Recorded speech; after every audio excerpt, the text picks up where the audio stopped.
All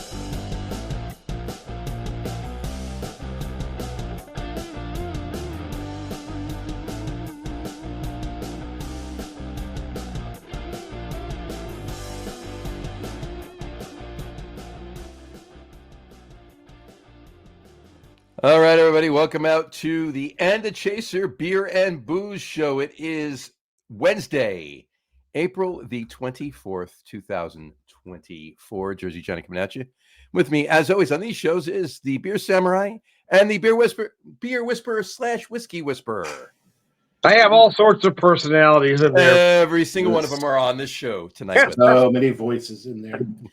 Beer and booze. It makes it sound we'll get that opening a little smoother soon. Don't worry. it sounds a little low.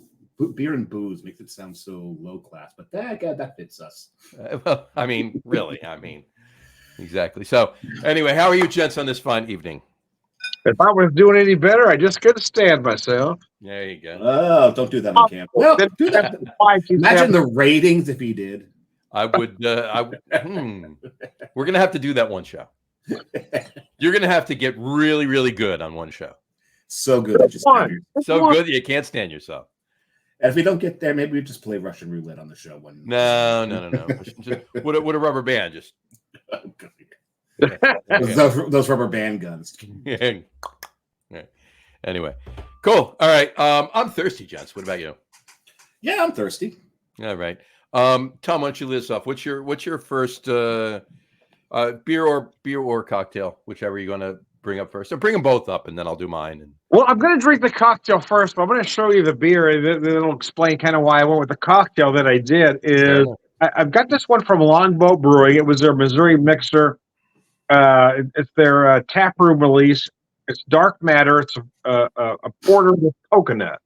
Wow, nice porter with coconut sounds pretty tasty to me. So today I made a simple syrup with key lime and coconut. Nice. So someone's putting the lime in the coconut. For this particular cocktail, I know a good beer that would go with that simple syrup. Well, here's the cocktail. I'm using Woodworks Distilling Preface Series rye. This rye is at 115 proof. Let me show that to you. So that's the basis for this, old-fashioned inspired cocktail using that simple syrup, but keeping that porter in mind. I use cocoa bitters. Mm-hmm. So I've got the rye, lime, coconut syrup, and cocoa bitters. Now, what's your prediction here? Do you think the coconuts are going to cancel each other out? And you're really going to get a lot of lime out of the cocktail, then you'll get all the roast out of the porter? Or do you think they're just going to complement each other and enhance the... Well, unless there's a ton of coconut, your lime is always going to overpower the coconut. Yeah. Well, see, here's what I had to do with this simple... Because this is the first time I made this simple syrup, so it was kind of a test batch. So I wasn't sure how much coconut to add, because I didn't want the coconut to overpower the lime, but I wanted enough coconut to be able to taste it. So I'm using unsweetened shaved coconut. And I've got a coconut strip as a garnish, if you can see that there. What kind of razor do you use to shave the coconut, Tom? I know. I was going to ask. Is it a Bic, Schick, Gillette? Oh, I'll be honest with you. I prefer the Schick, but you can use whatever razor you like. Yeah, I got you. Whatever, but that's the razor that works best for me. Now, is it a dry shave, or do you apply some moisturizer to the coconut first? I apply a little coconut oil. I like the whipped cream. There you go. Nice. There you go. That unsweetened. There you go. Now that as old school as Tom is, it's all in the wrist. Exactly. As old school as Tom is, I thought he was going to say a straight razor and a strop. I may be old school, but I'm not a barbarian. Yeah. Exactly. I know some people would argue on that one. Some people might.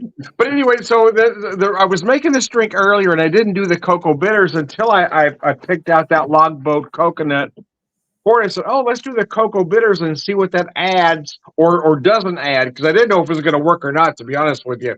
Right. The cocoa bitters with the lime. And quite frankly, it does. It really is. It's nice. It's just a nice kind of, you do feel that cocoa, but I still feel that lime and coconut in there. Very nice. Very nice. Cool. So while you guys talk about yours, I'm going to pour this beer. Let's take a look, see what it looks like. Well, I'm gonna start. I'm gonna make my cocktail. Dave, why don't you tell everybody what you're drinking tonight? Well, I'm drinking a very fancy cocktail. Mm-hmm. I kind of went a little over the top here. I really, two flavors that go so well together are banana and strawberry. Mm-hmm. And so I'm going to be drinking this tonight on the show. It is a banana strawberry yogurt. Mm-hmm. There's no alcohol in it. We're just. I was going to say, did they start making hard yogurt now? I mean, that's next on the hit parade. Wait a second. What's that brewery in Texas? Got a vodka in there, Dave? Yeah, Martin House definitely. Martin House. No, they make yogurt beers. I've had yogurt beers before. I've actually had a really good yogurt beer from Northway Brewing up in Glens Falls. I think it was Martin House started it, though. But this is they may very well have. Yeah. But obviously, I don't have a beer to pair with this. I am not drinking alcohol for a little bit, probably at least until the weekend. So my vacation, as some people know, took a downward spiral towards the end of it, and I wound up in a Prague hospital for a couple of days. So I made it back here, and yeah, that's a lot of what the operating room sounded like while I was there, Johnny. Pretty much, dropping stuff all over the place, middle bits. But I got discharged in time to make my flight, and got home, and I'm just recovering now. So I'm not going to hang on the show the whole time. I really do kind of need more bed rest. I'm past the jet lag at least, so I don't have that. At least there's that. Yeah, at least there's that. I got that going for me. So you got which is nice. Hey, look at the shirt I'm wearing.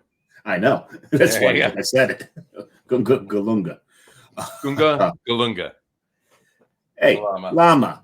How about a little something for the effort? For the effort. But just wanted to jump on, say hi to Johnny and the Beer Whisperer. Hey guys, and to everyone watching out there. Okay, now I'm on the mend, and in a couple of weeks I'll be on the show, probably raring to go. And we actually pushed. That's why it's the. Hold on, let me go back to the banners here. Okay. Back to the banner. Back to the banners. There's a banner. There's a banner. Well, Bruce Banner. Could actually get to it. There we go. Today is banner. Avant Garde Day. Avant Garde Day. There you go. So you say that while fencing, don't you? Yeah. That's on guard. On guard, yeah, exactly. So anyway, no, the reason we did that is because Dave obviously was not going to partake in the libations, but we had a really good show lined up for that, so we pushed it to the next one. So that'll be the next one in 2 weeks. Couple weeks. Go. And I'm really happy what I did. So stick around for a second, Dave, while I explain this. So I want to see what you're doing. So I got a couple. I'm kind of happy with this yogurt here. I got a couple of samples of this because I wasn't sure what to think of it. I wanted to try it first before I committed to a 750 full bottle of it. It's Curveball whiskey, and it's barbecue whiskey. Curveball barbecue whiskey. I bought two, so I got. What makes it barbecue? Barbecue sauce or smoke it? It's a little smoked, and it's got a teeny little bit of heat in it. A little bit of smoked and a little. I thought you were going to say wang. It's got a little. Hey, of course, it's got a wang to it. I mean, I had to stir the glass with something. Well, we went from it's my wang. I call this wang. Caddyshack to Hollywood Nights. Well, somebody gets their nuts in the punch bowl again. Exactly right. Hey, when that happens. Anyway, so no, nuts was the theme from last show, Tom. That was nutty. My bad. Anyways, all right. So anyway, so barbecue whiskey, and I just paired it. All I did was I just put a little of my my Sugar Bob's smoked maple syrup in with it, and it is. I just took a sip of it. I'm like, it smells fantastic. Maple barbecue, that can't suck. Yeah, no, that can't at all. I may buy a bottle before I even have the other, small bottle. So there you go. Very good. And then I paired it. And I was going to have this last night on the. So Tom shaving, you're pairing. I'm pairing, right? With Yingling Bach beer. Oh my God! Okay. Okay, go. Now, I can see that working. Yeah. Now Yingling, the Yingling Bock beer, they made this years ago. Obviously, they stopped making it in, I think it was 2013. I think they stopped making it. Might have been 2014. When somewhere. I liked it. I thought it was a great Bock. Obviously, a small batch Bock beer, is going to be a little bit more, a little bit more caramel forward, a little bit more of the all the feels, as they say. But this is solid for a largely produced, on this scale Bock beer. I always thought the Yingling Bock was solid, and they just re-released it, so I definitely picked some up. And here's the thing about Bock beer, right? It's nostalgic for me to the point where, but way before craft beer and everything else, like back in the day, there were Bock beers around. Even Michelob had a Bock beer, which was fantastic, actually, for a Michelob Bock beer, if you will. For them, right. In any event, barbecues back in the day when I was a lot younger, Bock beers seemed to be the beer that was being drank at a barbecue more often than just your typical light lager. There's a few reasons for that. Because your first barbecues start to happen when Bock comes out, right?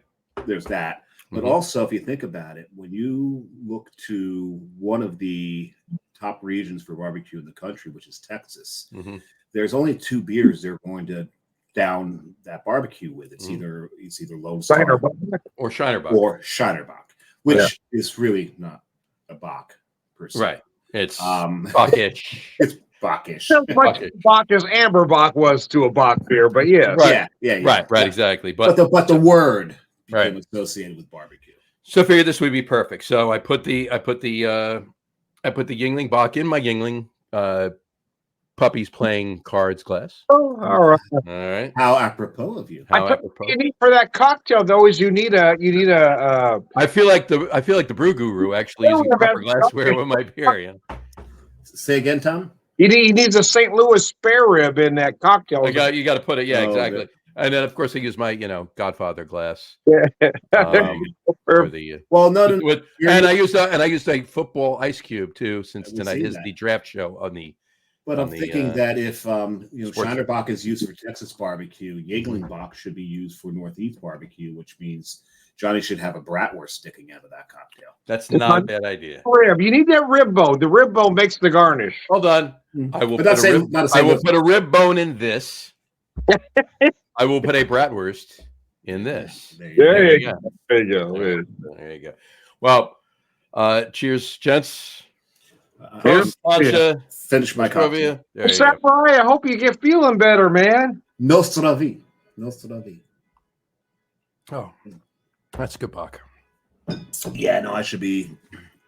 Hopefully by the weekend, I should be all right. And I will make it known in my vacation that when I take my vacation in September, we're not visiting any third world countries, so I don't anticipate anything. I don't know. You're going to Columbus. That's close. We are going to Columbus. We heard all about it on the show last night. Yeah. Doug told us about your trip. Apparently, we'll have to meet you in the Elvis room. Apparently, we're all going to descend like flies on your vacation. Come on down. That works. They said we can have up to 6 people in the room, so if you want to travel a little bit. There you go. Well, depending on the mood Dave's in, sometimes he's 6 people in himself. So depends. Right now, I'm down to about half. Right, half of one person. Unless you're talking about weight, then I'm about 2.5. So anyway, all right. But gents, I'm going to sign off. Why don't you go relax? Go rest. Man, I hope you get feeling better, man. Go rest up because we got over there's going. Come to me. We got an interesting show next Wednesday on the Log Room, guys. Not Tuesday. Yeah, we're gonna be on Wednesday. So like 1 week from right now, we'll be doing the show, and it's gonna be a waxing nostalgic show. We'll leave it at that. Tune in for that. I'm excited. I'm very excited about that one. Shaving, pairing, and waxing. Always shaving, pairing, and waxing. I do I do like my shaving and pairing and waxing. Very excited. Oh my! Probably in the wrong place. All right. So, all right, folks. We got it. You guys have fun. We will talk to you later. Bye. Bye. So, anyway, all right, Tom. So, what is that? Okay. All right, cool. Sorry. I just had to check one text there. For the show tonight, actually. In fact, based on that, we should have an extra couple of minutes. All right. So I will just reply, and we can actually go the full hour for this. And there you go. That works for me. Done. All right. So on that note, how was talk about your cocktail? Talk about it. Is it opening up for you? So yeah, I got to be honest with you. So I was doing the lime the lime and coconut, and I wasn't really sure what the beer pairing was going to be, and I wasn't really sure what bitters I wanted to use until I picked out the beer. And when I decided to go with the coconut porter, well, the coconut bitters made the most sense. But quite frankly, I've never tried it before, so I had no idea if it was going to work or not. Well, that's true. So it does work, though. The coconut does add, or the cocoa does add a little bit to the coconut and the lime here. Nice. Because when I just thought, well, coconut and lime, cocoa bitters doesn't make sense. But when I thought about the coconut porter, I said, maybe I can make that work. But this particular coconut porter, I know you probably had many. I know I have that are more on the sweet end, right? Mm-hmm. Yeah. This one is not. You feel more dark chocolate, more big roasted malt porter notes with the coconut. So it's not a sweet coconut porter. Gotcha. It's just a little bit of the flavor line in the background of the porter. Yes.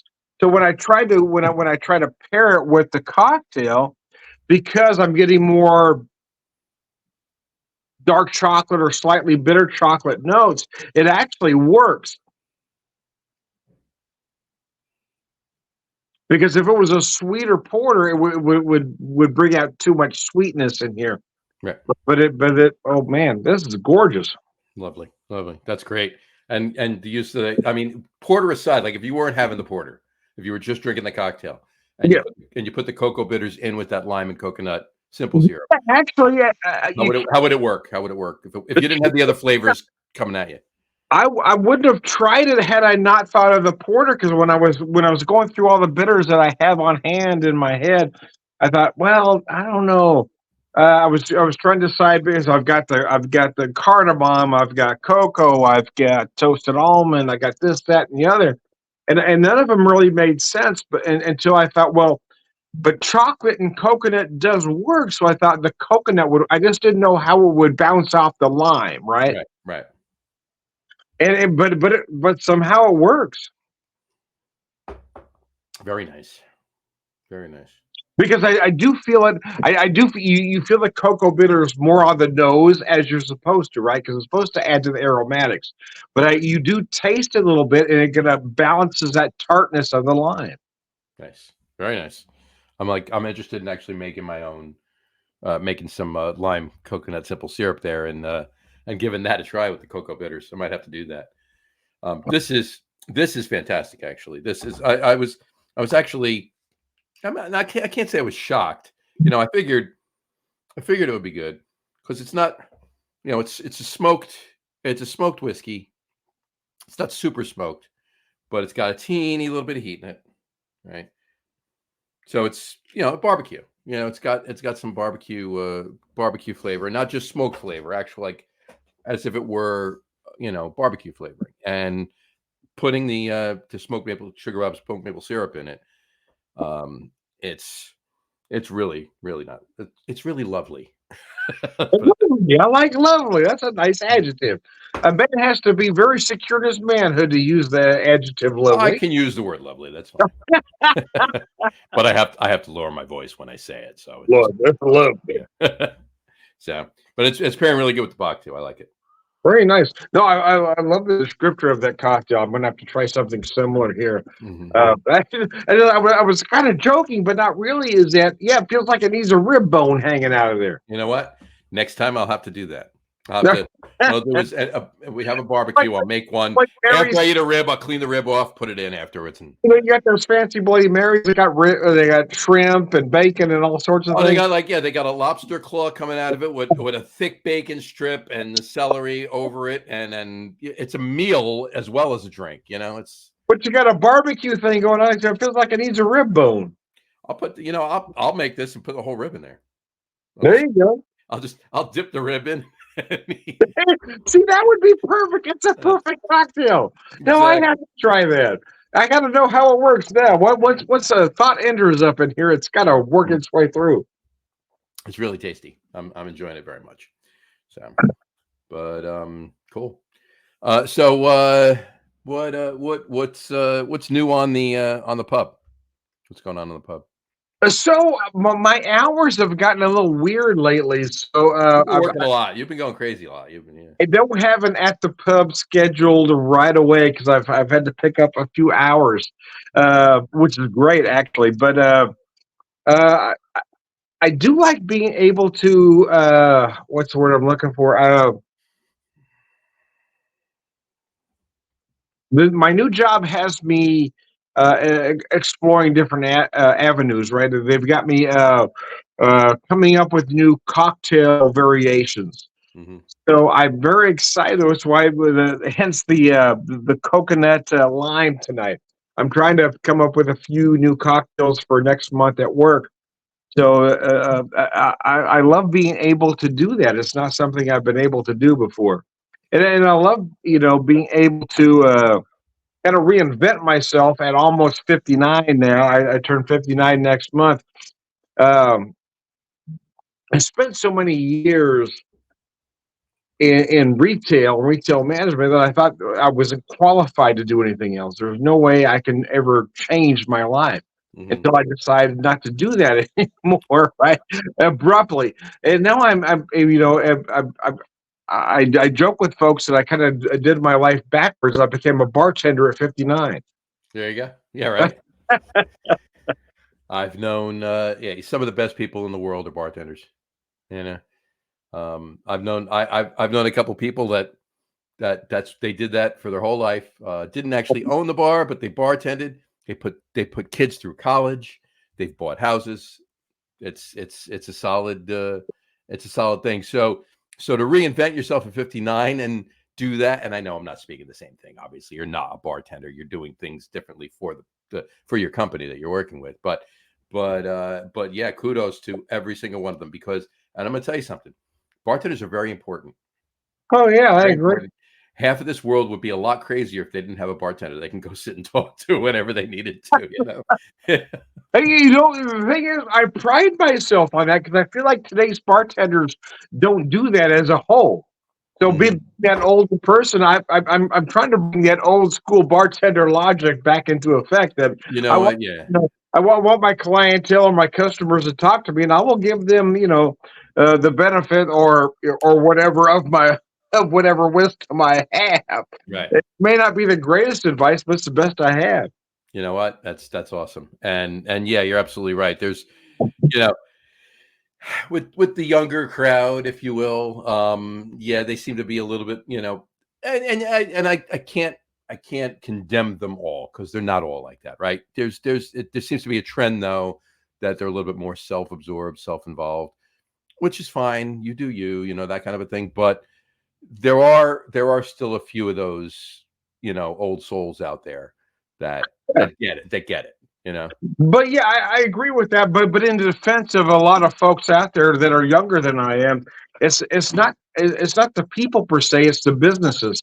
A lot of businesses do not want their bartenders or beer tenders conversing with the public. They want them to pour the beer and walk away. Pour the drink, make the drink, walk away, go to the next person. Big, boom. That's why I love where I'm working now. Is that's what's encouraged, is to be knowledgeable, to know the product, to know your clientele, and know who wants to talk to you and who doesn't. Mm-hmm. Well, that's the difference between what you're saying. It's the location. It's where you are, because those corporate restaurants, those corporate bars, the bars and the corporate restaurants, if you will. They don't want any the extent of the conversation is, what can I get you, and here's your bill. Yeah, Right. But yeah, it's the mom and pops or the breweries or the locals. That's, the ones that aren't, you know, uh 9 miles deep with a line every night because it's a quick in and out. They want turnover. They want people sitting at the bar, get their food, get their drinks, bing, bang, boom, get out, open the chair up, open the table up. Those are the ones that they want to move, and they want no conversation, no conversing with anybody. But the mom and pops, the smaller places, yeah. I mean, that's part of your job. I mean, if I wanted, granted, I don't want somebody standing there talking to somebody. They have to have the skill set, right? I don't want somebody standing there having a conversation with somebody for hours on end at the detriment of serving the rest of the people at the bar. Right? Yeah. You got to be able to multitask, right? Have a conversation. Hey, what can I get you? So continue, yeah, sure. And then making the cocktail for that guy while they're still in the conversation with this guy. And then that guy gets in the conversation and all of a sudden they start talking and the bartender moves on to the next guy. You got to be able to almost, almost be a talk show host. Well, see, and introduce people and get people talking and get the social aspect of everybody at the bar going. That's what you need to do. You need to be the cruise director of the bar. That's exactly that. That's a great analogy of the cruise director, because my job is to get this guy talking to this guy. So I start that conversation and I move it over here. Yep, you're exactly right. Absolutely. That's the way you got to do it. And I never thought of that, but that's brilliant, actually. Yeah. You got to do that. That's and the bartenders that can do that, they're aces, because they can jump into any conversation whenever they need to, interject whenever, if they even and be cognizant of what's going on too. Everybody else talking to each other, right? And be cognizant of what's going on too. If they get a conversation started, and all of a sudden, as they're going by and making another drink for somebody else, they happen to see that conversation is starting to dwindle a little bit. Get it going again. Ramp it back up again. Just keep everything moving, keep everybody going, keep everybody happy, keep everybody talking, keep everybody drinking, because that's important too, right? And stay positive. You always got to be smiling, man. You got to be happy. People have to think you love your job. Mm-hmm. Absolutely. And I'll be honest with you, the bartenders that do what I just said and do it well do love their jobs. Oh, I got to be honest with you. I mean, I'd always said this to people before, but I've never loved the job as much as I love the one I have now. Oh my God, the people I work for, the place I work at, oh my gosh, the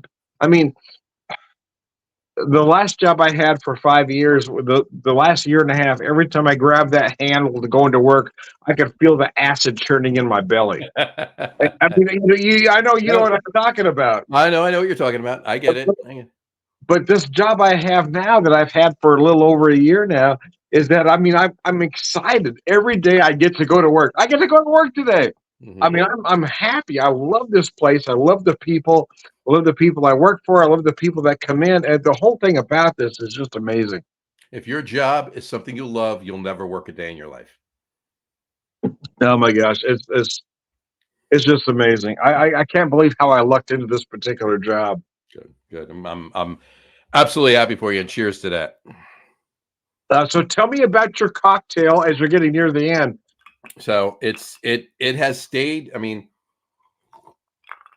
the smoke has opened up a little bit. The maple syrup. I mean, this, and I got to say this week, I'm gonna actually reach out to them to see if we can get them to be a sponsor of the and a chaser. This Sugar Bob smoked maple syrup. Oh my God, we got to get you some of this too. But I need, yeah, it's fantastic, but it's not super sweet. It's nice. It's nice, and if this is a word, it's nice and mapley, right? But it's nice and smoky. I like it. It's nice and smoky too. It's nice and smoky too. We got a comment on here before I continue. Nice and mapley. I like it. We got from Doug Smith. Cheers. What's everyone drinking?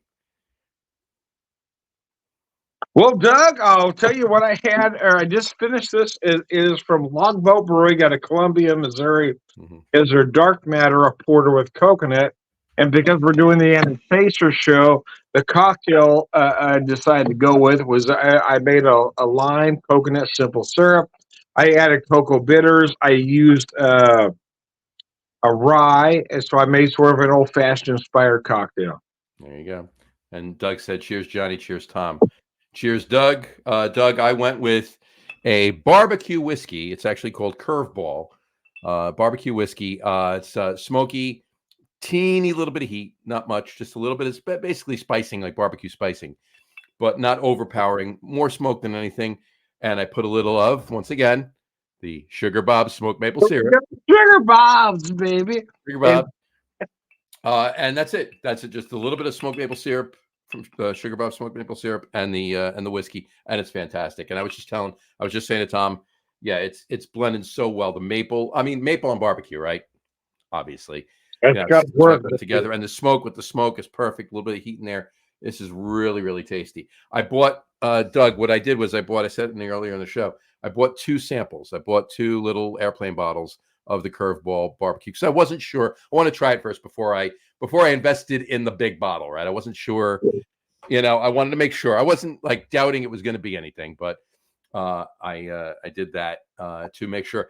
I'll probably buy the bottle now before I even have the second airplane bottle. So, but this was fantastic, and I paired it with good old fashioned Yingling Bock beer. Yingling came back. They re-released their Bock beer, and to me, I said it earlier in the show just to reiterate it.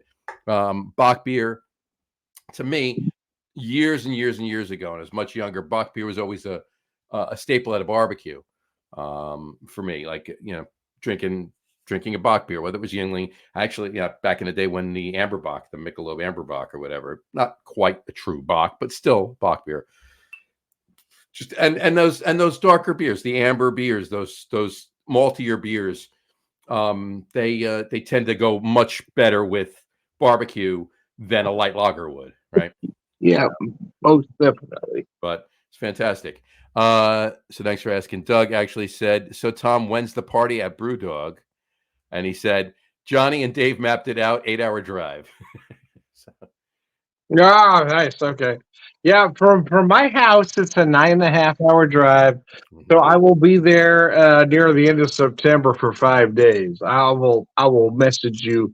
Don't want to say the exact days here, but I will tell you guys exactly what days I'm going if you want to meet me out there. Fair enough. It's an 8-hour drive. It'll have to involve at least a 1-night stay, but it can be done. I've driven to Cleveland in a day easily before. Yeah, I don't expect you guys to come out there to meet me for I'm just saying for that.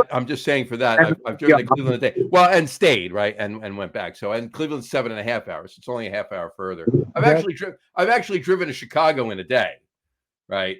But so I also stayed there for 5 days and then drove back. But that's besides the point. So we do have a room at that Brewdog Hotel that they said holds up to 6 people. So. Now, wait, does the room hold up to 6 people or does the hotel hold up to 6 people? the room specifically. I think it's a pull-out couch kind of thing, so I don't know how comfortable it's going to be. But depending on how much Brewdog beer I've had, the floor is fine. It doesn't matter, right? It won't matter at that point. As long as my jacket can roll up for a pillow, I'm aces. I'm good. 2 aspirin, big glass of water, jacket rolled up for a pillow. For you. I'm good. Okay. Good breakfast the next morning and a drive home, and I'm good to go. So anyway, but cool. So cheers, Doug. Well, more on that too. There's some other stuff coming up beforehand. We'll mention some of that actually in the next couple of weeks on the Lager Room, guys. Nice. Some events that we might be able to coerce some people to, get together and maybe take a ride or visit certain areas for certain. Oh, you got to tip me, man. So more, Doug, I'll text you the info, and Tom, I'll tell you at the end of the show, and it'll be out next couple of weeks on the Lager Room, guys. But you guys will know today. Doug, I'll text you tonight, Doug, and Tom, I'll tell you when we wrap up the show. Well, Coastal Brewworks opens. I want to be there. There you go. So you knew where I was going with that. Anyway, so talk to me. So, it's getting closer. We will make no announcements yet. So that's why I said I'll let you know when we wrap the show up. We're making the announcements on. We'll actually make the announcement on the Lager Room Guys show, and then we'll make the announcement there, and then it'll be out on social media for the world to see and so forth. Hopefully, the world to see. It'd be great. I'm really excited for you guys, man. I know they have some great products out there. I appreciate it. That's getting closer, but this is, I'm if if I didn't have to do the sports podcast, and by the way, the sports podcast tonight. Oh, wait a minute. Doug said, "Bottle of rye headed your way, Tom." Thanks, Doug. I appreciate that, man. If I didn't have to do the sports podcast, differences over the years, but he is a good guy, man. Nice, it's awesome. If I didn't do the sports podcast tonight, it's our annual draft show tonight, because tomorrow night is the NFL draft, or first round of it anyway. So tonight we're going to discuss how the Giants are going to screw up the first round, and and other teams too. Pretty much how every team's going to screw up. Certainly, So I grew up in Southern California, so I've always been a Rams fan. So I'm used to 4-12 seasons. I love the fact that you grew up in Southern California and you grew up a Rams fan, and then you found yourself in Missouri when the Rams were there. Of course, they're not back in California. Yeah. But, you followed the Rams around, is what you did, right? Well, people ask me, "Oh, are you going to still be a Rams fan when they move back to California?" Well, of course I am, because that's where they belong in the first place. But yeah. And where was the first place the Rams were? The Rams. LA was not their first location. Okay, I'm not aware. Tell me. Cleveland. Oh yeah, I do know that. Yeah, actually, they came into the league. I mean, almost probably 90 years ago at this point, as the Cleveland Rams. So let me throw a piece of trivia at you. Who coined the term the sack? Well, it was on the Rams. That was with Deacon Jones, right? And Deacon Jones. Yep. Yeah. That's the problem. Whenever I hear somebody is a sack leader, yeah, but Deacon Jones was the man before the term. Yeah. So, if the term before Deacon Jones, he would still be the leader today, because the man was that good. Absolutely. And you know what? And you know what? Nothing against Michael Strahan. I love Michael Strahan. Even as not a Giants fan, I know he's a great player. Yeah, and he's in the Hall of Fame. Of course, he's a great player, right? But I just wish that now Michael Strahan, that last sack that made him be the all-time sack leader with beating Gastineau, right?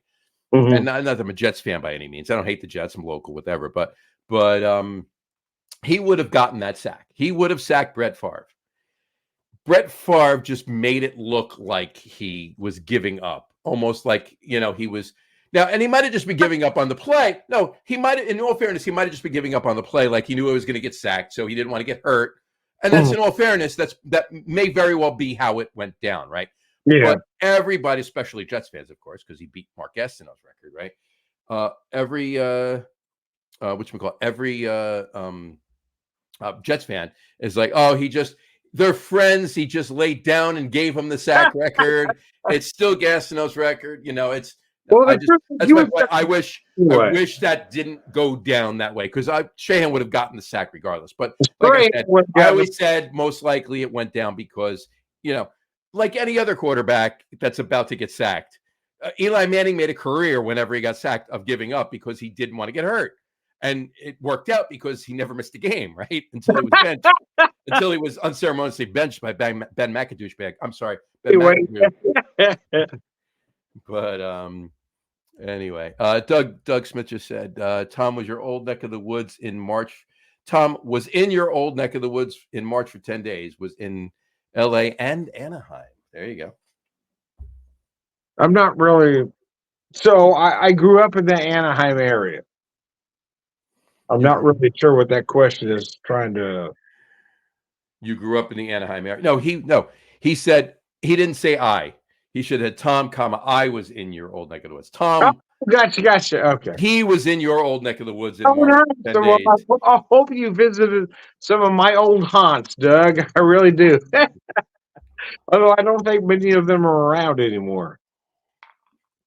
Yeah, I mean, I was just talking about that with a few people from, this area. I grew up in New Jersey, not the area I'm in now, but in fact, one of the people I grew up with, I actually do the sports podcast with.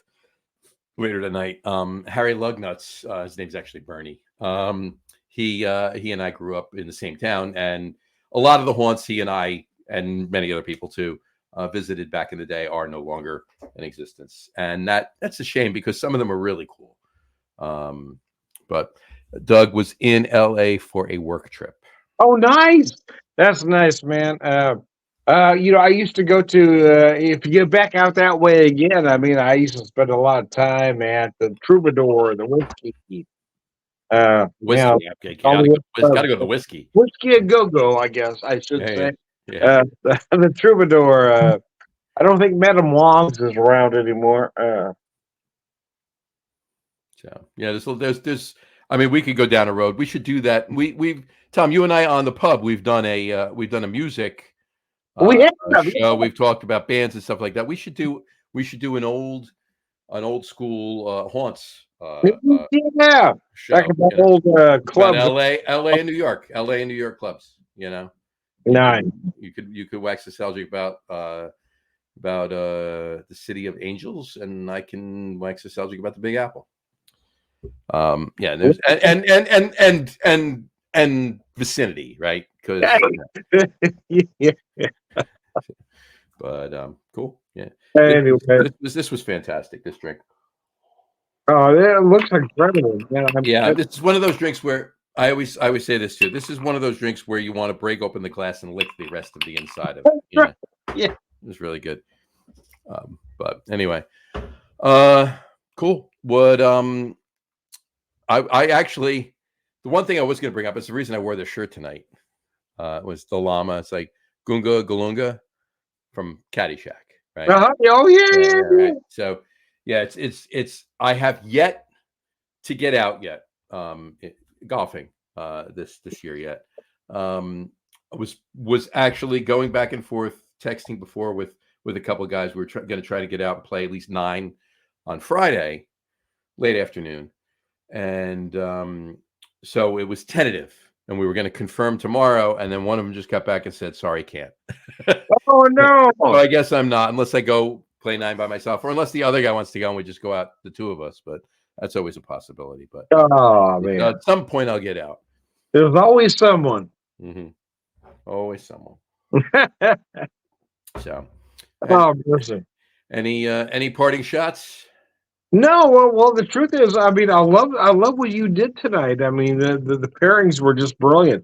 I wouldn't have thought of that barbecue maple thing, so that's just genius. I appreciate it. Yeah, I saw this. I had to get it. You know, it's a newer brand. You know, and there's a lot of new whiskeys coming out, right? Well, I mean, they got a lot. They're known for the peanut butter stuff, which I'm not a fan of. Yeah. But the fact that you made a barbecue thing out of it, that's just brilliant, man. They're definitely wanted to try like I said, I bought 2. I'll have the other one sooner because it's just so good. I may even do it tomorrow night while watching the draft. But in any event, this is. Depressed. So, who do you think? Who do you? Before we go, who do you? What? Not who, but what, or who, if you want. The Rams to take. What do you think they're looking for? You want to replace Aaron Donald right away, or you're looking for somebody else? What's in your mind as far as who the Rams should be picking? Well, I know this isn't going to be popular, but the truth is, I just don't care. The Rams are going to be who they're going to be, right? I've been so one first round draft pick isn't going to make or break next season, but so many 4-12 seasons I've been, we had that year with Kurt Warner where we thought we were going to have a dynasty, and then we had that Stafford year where they got the Super Bowl. We thought we were going to have another dynasty, and I'm tired of being disappointed. And the truth is, I just don't care. I hope they get whoever is going to, I don't think the draft choice makes a difference. I think they need upper management change to really make a difference in what that organization is going to do. Right. They've always had the ability to have a dynasty, and they fuck it up every time. Yeah, well, I can't disagree with you when it comes to some teams that screw things up. I mean, look at the Giants. I'm a Giants fan, obviously, right? I mean, we won 2 Super Bowls 4 years apart, twice, right? And you could almost say, like the first one like 86 and 90. Those two teams, you could almost say they were almost part of a dynasty, right? Yeah. Because that defense was just ridiculous. All the players they had between Yeah. LT, Harry Carson, but he retired after the first one. Pepper Johnson, Lionel, what you call anyway, Leonard Marshall. Thank you. I mean, there were so many callbacks. That defense was just stupid good. And with Bill Belichick, right, was the defensive coordinator, and Bill Parcells being the head coach, they were able to. You could almost say they were dynasty-esque, right? But there was also San Francisco there, right? So I think that the strike in 80, I always say the strike in 87, I think the Giants would have repeated. I really do. Yeah, it could be. I think they would have, because Washington, and no offense to Doug Williams or anything like that, but certainly Washington's team wasn't as good as the Giants before it. The reason that Washington kind of rose to the occasion was because of the strike. They actually put together the scab team that was the best in the NFC East. So they wound up, winning the NFC East mainly because of the but anyway. I mean, Doug Williams was never a great quarterback, but he had a great year. Yeah. And, and again, I think in 89, the Giants might have even had something to say over the 49ers.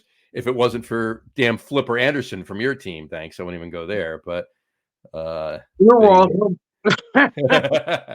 but yeah, so whatever. But again, it's just been so long since the Giants really were relevant. You think about it. The Giants just won 2 Super Bowls in the last 18 years, right? So it's 2-4 apart, whatever. But it's 87, so 17 years, 16 if you want to look at the calendar. But and we're kind of the same way with the Rams, right? But it feels like it was too long ago. The Giants are like the tied for the 3rd most Super Bowl winningest team. Yeah. It's with the Patriots and the Steelers with 8, the Cowboys and the 49ers with 7, the Giants and the Packers, and now the Chiefs with 8. 6, 5, and 4 have. You get those. You got that upstart making some noise there. Yeah. So we'll see what happens. But the draft should be fun in any event tomorrow night, one way or the other. Either fun, like shoot yourself fun, or fun just to look at everything pans out, because there's a lot. I mean, it's another good quarterback draft, but we'll talk about that. Anybody watching this that actually does want to hear what we have to say, in about a half an hour, we'll be live on the Get On With It Sports Podcast. If you go to so Johnny, Facebook. let's throw that question back at you. Who do you think your team ought to pick? Well, I think that everybody thinks they're going to pick a quarterback. I do not think they're going to pick a quarterback unless they can get a halfway decent one in the second. No. Well, let me change that question. Who do you think they should pick? Here's my thing. All right, and I'll say this again on the sports podcast.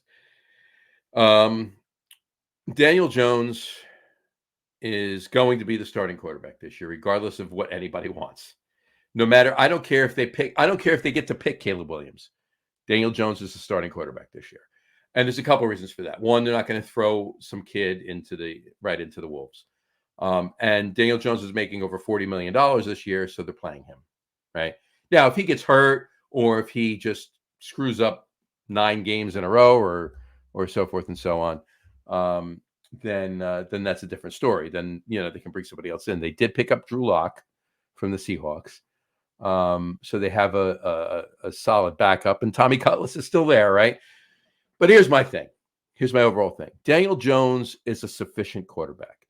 Daniel Jones is probably he's no Eli Manning, he's no Phil Simms, he's no Charlie Connerly, he's no Wyatt Tittle, he's not. You can name Fran Tarkenton. He's not in the top group of by any means of giant quarterbacks, but he can throw the ball. He can run the ball. If he has good protection and decent targets to throw it to, he can make things happen. And he proved that 2 years ago. when they went to the playoffs and they beat Minnesota and then lost in the divisional round to the Eagles. But I'm asking the question: who do you think they should pick? Should they pick a quarterback or not? I think they should pick, and I think they're going to pick Malik Neighbors. I think they're going to wind up with the wide receiver from L.A.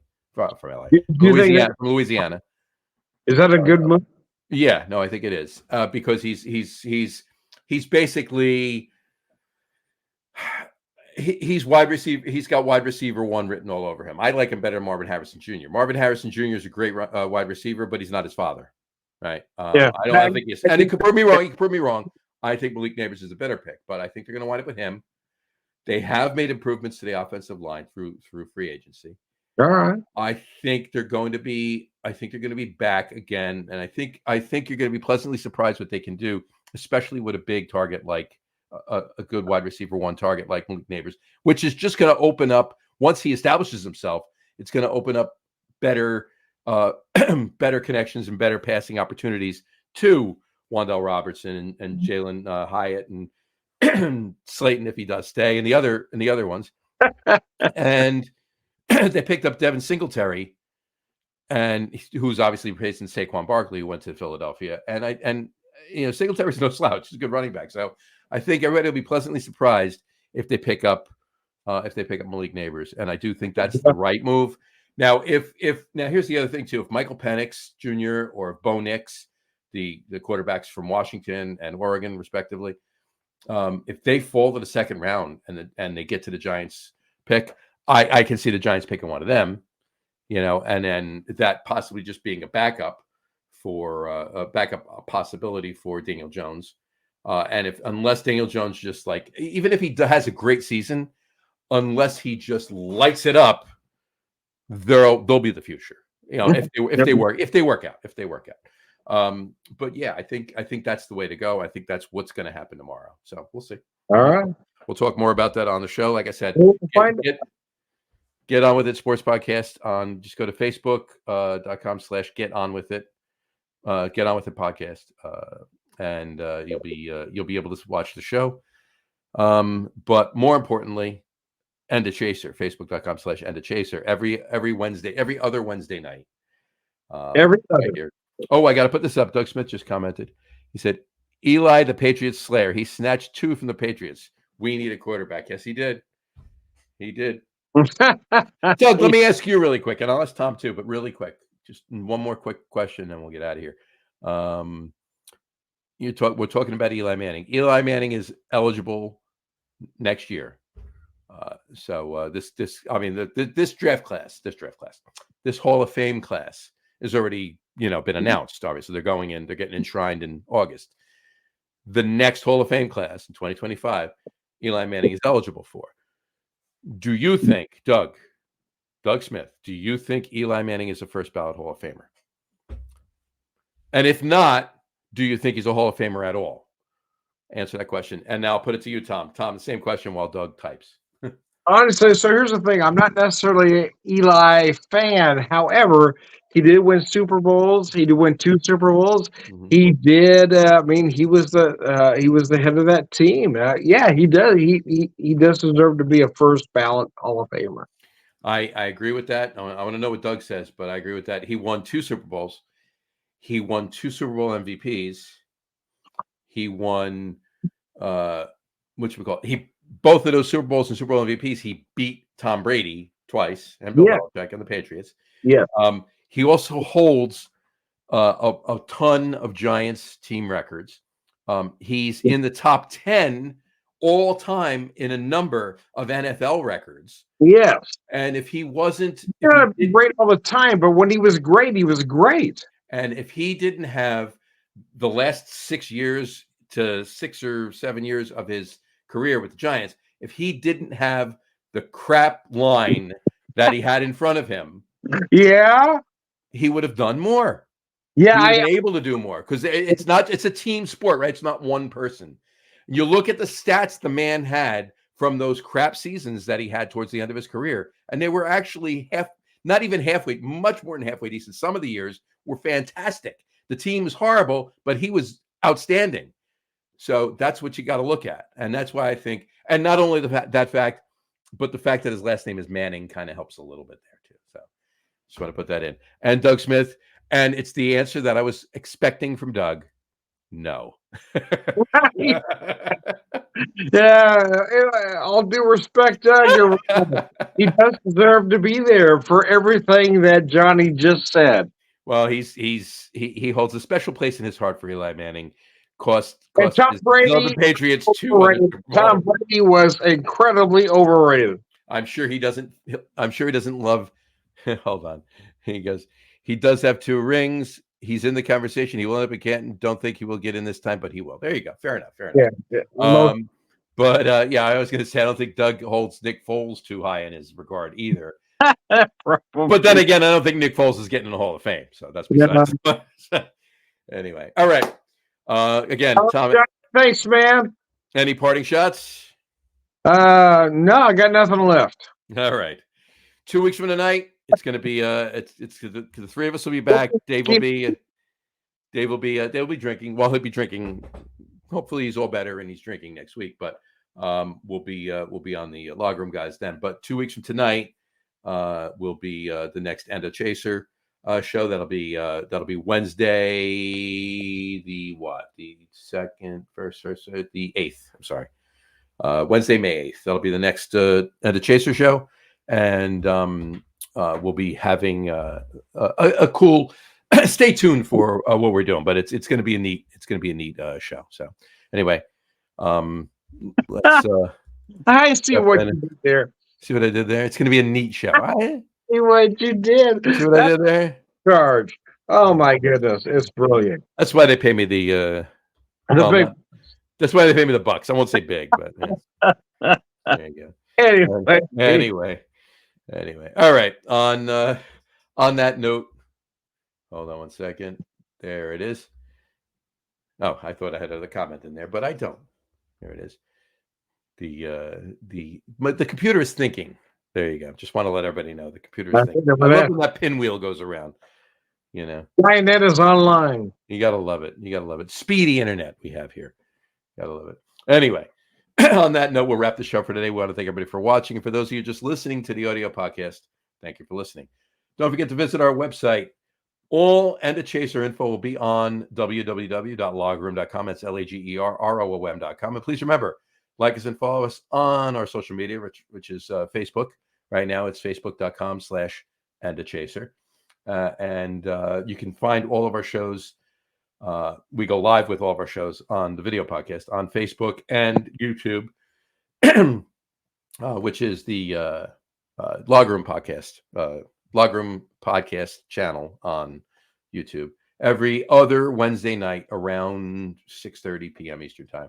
And for those of you who just want to listen to the audio podcast, you can do so on our audio host Spreaker, as well as iHeartRadio, Apple Podcasts, Spotify, Odyssey, Audible, Google Podcasts, Amazon Music Podcast, TuneIn, Podcast Addict, Castbox, Deezer, Podchaser, Listen Notes. Pretty much anywhere you can find an audio podcast, you'll find the Enda Chaser podcast. And if you haven't done so already, please subscribe to one or more of those feeds and you'll never miss a show. Again, thanks for following along with us. Have a great rest of your week. Have a wonderful weekend. Have a wonderful couple of weeks, and we will see you in 2 weeks from tonight on Wednesday, May 8th, with the next Enda Chaser episode. There you go. I was going to say install, but and we'll talk to you then. Drink a lot of beer, drink responsibly, as we say on there. Drink some cocktails as well with them, again, responsibly. And we'll talk to you then. Take care, folks. Cheers.